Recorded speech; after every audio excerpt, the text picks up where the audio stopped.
Good morning. In this video, I'm going to be demonstrating some exercises from a specific post-surgical total knee replacement rehab program.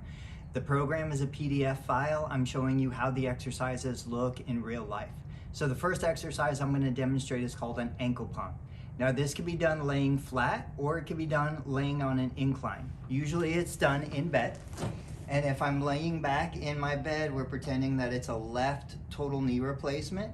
What I'm going to be doing is pulling my toes back and pointing my toes forward. Now, I'm going to remove my shoe so I can demonstrate a little better. You can see I pull my toes back, I flex the ankle, then I extend the ankle by pointing my toes down. The intent of performing this exercise is to help pump some of the fluid out of the lower leg.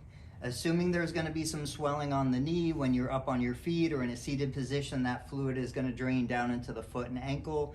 This is one way to start to move that fluid, support the lymphatic system, and get that fluid back into circulation.